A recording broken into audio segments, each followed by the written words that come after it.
Unnecessary forcing of the Universal logo onto car wheel is unnecessary. These jackasses are yelling and making all kinds of noise while rushing out, when they'd be safer just being f***ing quiet and going at a normal speed. If Tej really owns a garage and worked on cars, you might expect his outfit to be a little dirtier. But what you don't know is this is his formal jumpsuit. Movie is a dick to people with epilepsy. Even though Suki is one of the 4 racers tonight, she's wearing an insane outfit more conducive to a slow-mo grinding dance montage than a street race. Suki's pit crew consists of 2 people who barely know how to use chamois towels. Sexual assault. And where's your 4th at? Can someone remind me why we need 4 drivers for this race? Is it to force awkward character introductions? You want to race tonight? Yeah, you know I could use the money. Okay, so Brian needs money. So why hasn't he been able to get in any street races? Why is he just now being called about this awesome street race? You know why I think he's not already there? The movie wanted to make Brian's entrance more dramatic. Hell, the guy lives in Tej's garage, so it's not like these guys are mere acquaintances. Movie wastes time with what I can only assume is Exhibit's wet dream. Miami, in addition to being a huge city of over 2 million people, is also dead empty everywhere you go, because Miami is boring. No one calls the cops on this loud, invasive group of assholes that illegally blocked off roads in a semi-urban area. Nobody said nothing about raising the stakes. Brian comes in at the last minute, suggests raising the stakes, and suddenly everybody has to raise the stakes just because he said so. And while Brian needs money, he can apparently plunk down $3,500 on a goddamn car race. 35 large, huh? Either that or you can go home. Why do all 4 of them have at least $3,500 on hand? I get they're criminals, but this still seems like an irresponsibly large amount of money to keep on your person. When you gonna pop my clutch? Tej will certainly eat his words when Suki grabs the head of his penis and jerks it like a clutch. You know, it might be helpful if we had any idea how this course is mapped out to get more involved with this race. As is, it's just racing, shifting, blurriness. Movie expects me to believe that all these streets are empty and all these stoplights are disabled because a group of people in a pickup truck put up a road closed sign. Move, bitch! Suki's car top is down, yet her hair isn't out of control blowing in her face, and she's able to audibly scream expletives at other drivers. This guy just hit the NOS button, but acts surprised when his car starts going faster. Wait, does the NOS take a car into hyperspace? Hit it, baby. Hit it. Tej not only knows someone who can make a drawbridge go up in the middle of the night, but also someone who knows how to kill 4 street racers with this move. If Slapjack is only going over 100, then seconds later Brian hits the NOS and is blasting past 160, how is Slapjack not eating Brian's dust? These cars don't nosedive into the pavement, stopping them immediately and killing the drivers instantly. This wreck is brought to you by... I forgot what company it is. Also, wasn't he just going close to 100 miles an hour? How the f*** is he not dead? So, you know, we can work on that front end of yours. At this rate, Tej may run out of sexual car puns. Perfect timing! Despite everyone getting pinned in by cops as they try to escape Street Race Central, Brian apparently has some heretofore unknown secret exit out of this place so he can outrun the cops. Lucius Fox is apparently designing weapons for the FBI. Carter Verone, born in Argentina. Expositional cop briefing cliché. And if I don't? Here's a list of the laws you broke in L.A. Movie assumes that if it triple X's itself a little bit, we won't notice that Vin Diesel isn't in it. What would be better motor for my Skyline, a Gallo 12 or a Gallo 24? The 24. I didn't know pizza places made motors. Why is it in movies that the FBI is somehow this incompetent when it comes to undercover work? Like, they can't find anybody who knows cars in the entirety of the Bureau. That's your boy in Monte Carlo? Agent Bilkins doesn't already know this. He's crazy as hell. Sounds like just the kind of liability that the FBI loves to take on. The front of Roman's car smashed to shit. There's no f***ing way he could get the nose of his car under this station wagon enough to flip it. Also, this ridiculous redneck demolition derby doesn't prove he's a good driver in the slightest. It proves he's an idiot for not wearing a helmet. Blondie here's not a cop anymore? That's true. No badge. Roman asks Bilkins this question like he knows that Bilkins is a cop who can corroborate Brian's previous statement. As Roman and Brian fight here, I wonder, why the f*** did he think this was the best guy to get for the job? Sure, he can play a street racer, no problem, but work for the cops? He could have probably asked any number of people to do this job, and it would have been better than this guy. That's like the 4th or 5th good punch Rome has gotten in during this fight, yet Brian's face remains unscathed. I need you to come to Miami and drive with me. If you do, they'll take off that anklet and they'll clear your entire record. I did 3 years in jail. I know you better than you think. This deal legit? Rome went from dismissing Brian's request because he's a habitual betrayer to being interested in the deal in literally 15 seconds. I thought you couldn't wander more than 100 yards from your home. Why you think I'm parked so close to the Derby? God damn it! Do they really expect me to believe that a judge sentenced a man to house arrest who lives in a mobile home? That's not house arrest, that's just being completely free, because you can drive that fucking thing anywhere. Also, how the f*** would this even work? Those ankle monitors rely on geofencing, which is fixed to a specific location. It's not a magical anklet that can tell you when you walk a certain distance away from a Winnebago. They would have to put a tracking device in his mobile home in order to see how far away he is from it. But unless they arrest the thing for aiding and abetting, that would be extremely unfair to an innocent Winnebago. I don't know if I should be trusting you, man. Does Roman have some outstanding warrants the movie forgot to tell us about? We've established these aren't crooked cops, unless you count hiring former criminals whose only marketable skill is driving well to do their undercover work as crooked. So why is he worried? Does he think they're going to arrest him for something he's already served jail time for? I wouldn't need a fresh start if it wasn't for you. Have we established that Rome blames Brian for his criminal record? We have? 3 times in the last 5 minutes? Okay, great. Just checking. I'm not going back to Barstow. It takes Roman a matter of seconds to overcome any objections he has to going through with this deal. It's almost as if this movie is just manufacturing all this bullshit conflict. Need Monica Fuentes. Wearing her standard police issue sexy blouse. Also, Monica either opted to or was forced to ride standing in the back of this truck, which is refrigerated for maximum sexiness. They've been briefed. All right, here's the deal. Never mind, I'm going to brief you anyway. Don't even think about taking the convertible. Because it's less aerodynamic and an open cabin causes lots of drag at high speeds. Wait, is it because he wants it for himself? Movie shoots standard driving down the road like it's a chase scene. If these two are supposed to be badass street racers driving badass fast cars, then explain to me why they just got passed by a Ford Explorer. Turn right here.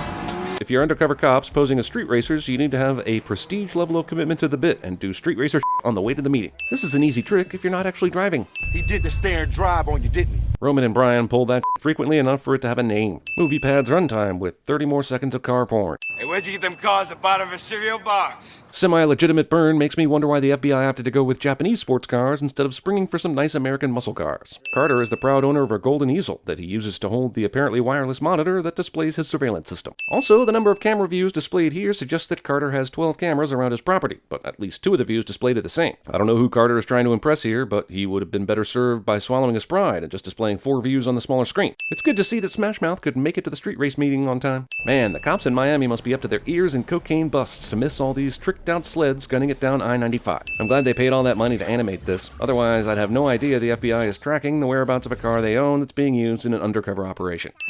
They're running.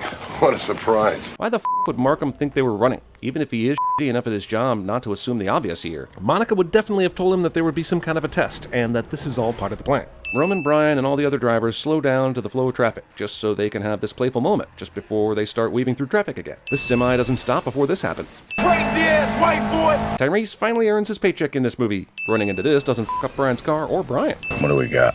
You're just now checking up on Roman's credentials. Whoever decides to read up on Roman Pierce is going to be confused because it talks about Brian here, and then suddenly switches pronouns to she here and here. Look in the center. Look in the center. The package is in the center console instead of in the glove box. which is where Carter said it would be.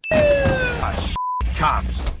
What the hell they doing here? I mean, right? It's such a free-for-all in Miami that criminals can do outright like this and still question why cops are here. Also, yeah, why are the cops here?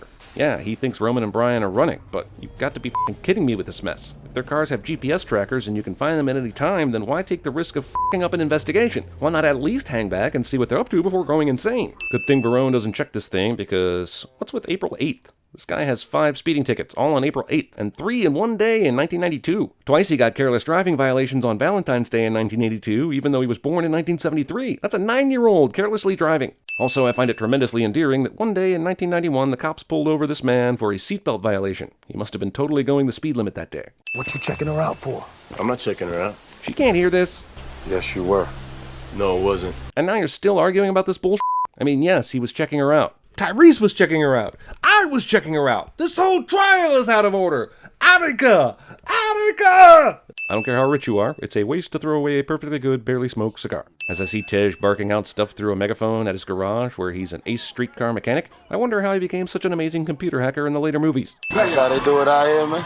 Every day. No one in law enforcement seems to be upset that Tej is running illegal gambling outside of his business, and that he's clearly using his garage to launder the money he makes from this jet ski racing scheme. I mean, it's pretty clear that only one dude is actually doing any work on cars. I hit a wall doing like $120 a couple years ago. But because I'm a member of the Fast and Furious team and didn't have a Wonder Woman movie to do, I didn't die from that.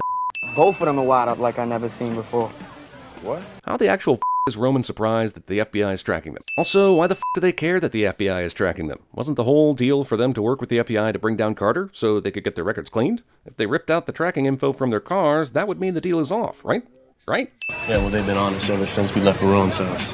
And instead of losing them much earlier, Brian decided to lead them right to the place where they plan to hide out. Did these federal agents forget the old idiom? Those who meet in mostly glass restaurants should not meet with undercover operatives because passersby can see them meeting with you? I think that's how it goes. What's this about, man? It couldn't be about that time I shot at you 20 times, right? You think she's compromised? You should know. And your old pal O'Connor didn't tell you? He flipped on Bilkins in L.A. Gave his mark his car keys and let him disappear. So because O'Connor did this in the first movie, he should know if Monica is f***ing the drug lord? Why is Miami able to shut down during impromptu street races? Tej doesn't market modify these cars to use NOS as ludicrous speed. Seems appropriate for some reason. Good move, kid. Let's see if you got the ball. Given how fast they're both traveling and how far away they are from each other, I severely doubt that Fonzie would have enough time to even say, "Good move, kid," before Brian crashed into him head-on. Brian successfully gets this guy to swerve off course for a second, but he's still way, way, way behind, and will somehow bullshit his way back to neck and neck with this asshole just because of the NOS. Movie continues to act like hitting the nitrous button and going over 100 miles an hour is the same as the Millennium Falcon making the jump to lightspeed. Carter's Club is a magical fantasy told of in ancient legends that contains more women than men. It's a oasis in here, bruh. That's Oasis. What is his deal? He doesn't trust people to carry badges. Brian says this right in the middle of Carter Verone's club while they're both undercover, because he is very interested in getting them all killed. I'd been a cop about 2 months when Roman was busted in a garage raid. And I miss the day where they tell you not to talk about being a cop while undercover. Also, movie decides now is the time to explain why Roman was so mad at Brian when they met up earlier in the film. Explaining it then, when it made more sense to do so, would have been too easy. Earlier. Yeah, actually, I want it. Wrist touching. We all know what that leads to. Hand-holding, which can get you pregnant. He's here, man. Why is this such big news? Didn't Verone invite them here? He's over there, don't look. Even though he's clearly staring at you guys right now and notices you're here, so play it cool. It's all right, let him in.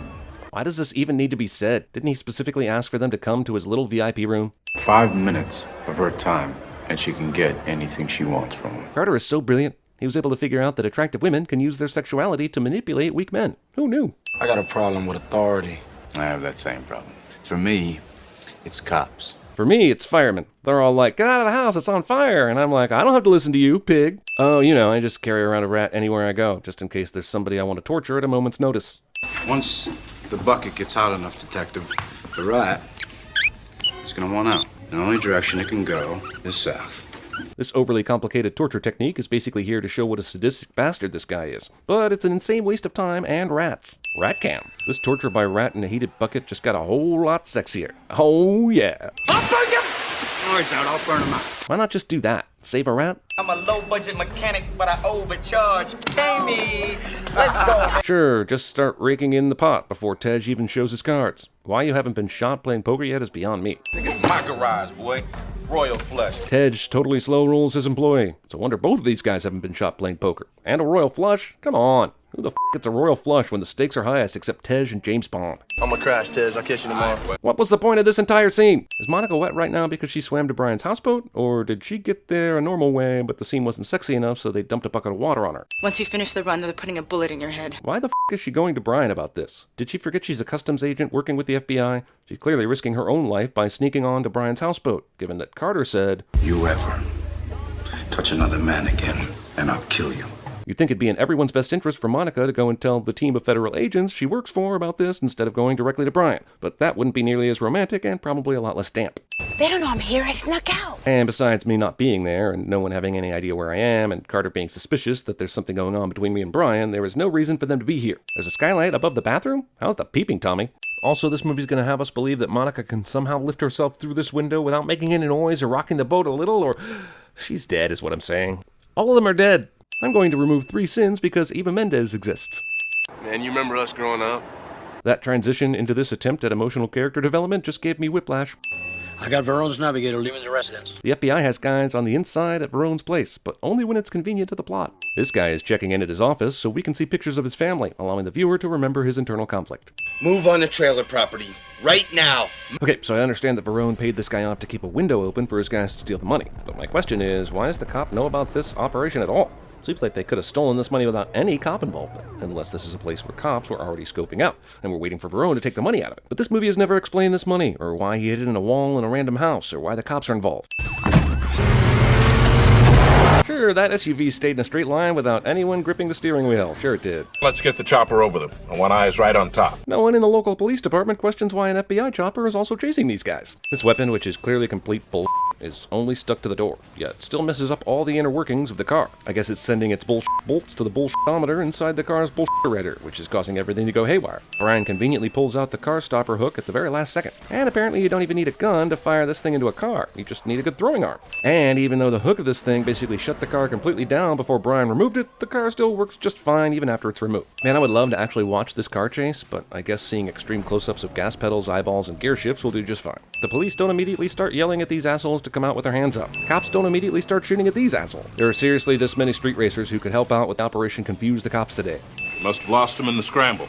For some reason, neither the local police nor the FBI used their resources to block the entrances and exits to this facility, preventing anyone from escaping and then start arresting those fools for whatever the they can definitely arrest them for. All right, we got them going west on Beach.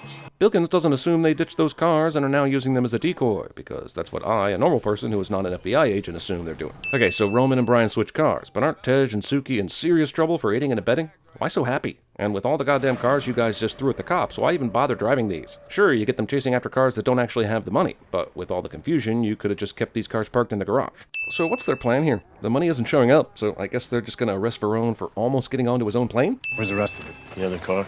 Another car. Where's the other car? How do you not know? Didn't you have this master plan to provide Roman and Brian with one goon each to go with them when they got the money? How do you not know there's another car? And how do you not know something happened to one of them? And then this asshole decides he's going to leave without the other half of his money for some reason, without any other explanation.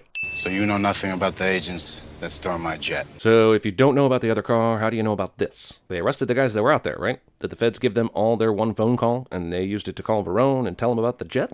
Custom agents sure are getting pretty. How the f*** does he know that she's a customs agent? I'm sure he could assume that she's informing the police based on what she knows and what the cops now know, but he knows her exact role. Did the screenwriter whisper it to him because there are only 7 minutes left in the movie? Get on the boat. No idea why Verone doesn't just kill Monica and Brian right here and now. This is a guy who doesn't even have to think twice about heating up a rat in a metal pail to torture a dude, but he can't just kill some fools, take his money, and leave. What's that? Who cares? Just kill him already. What's that? It's Barstow, baby! Roman Han Solo's in at the last minute and announces himself over the walkie just before Brian gets shot. Are they really going to try and pull this Dukes of... Real Dukes of Hazzard! He beat me to it. That yacht probably maxes out at maybe 50 miles an hour, and Brian and Roman are going 90, but somehow they don't whiz past the boat and just shoot off into the water. Did Brian know there was a ramp here? If so, how so? Also, it just happens to be in a perfect place to fly his car into the boat. That ramp's anywhere else, this ending doesn't happen. Also, they survived this. Some bullshit. The guys with guns on this boat don't come up and shoot both these assholes dead. Or they're dead and the movie didn't tell us they're dead, and just made us assume that.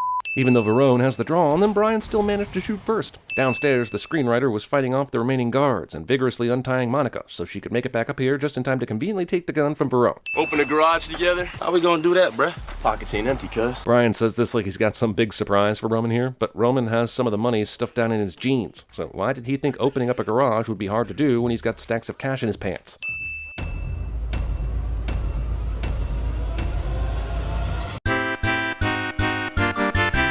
Bruh. Bruh, bruh, bruh, Bruh. bruh, bruh. Where is the Brotherhood? I don't know, please. Where is the Brotherhood? I don't know. Ever since CinemaSins began, the most requested thing has been TV Sins, and now it's a reality. Click the link in the description below to check it out. And now, the audio outtakes. Hey, where did you get those clothes? At the toilet store?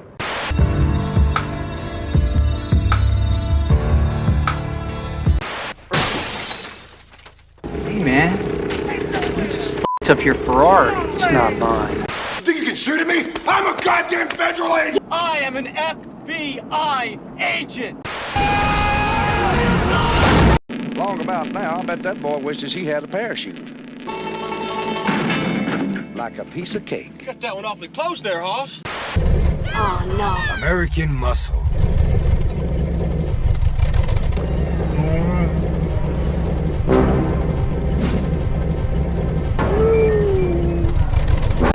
I'm gonna go take a piss. That's a little bit more information than I needed, Vince, but go right ahead.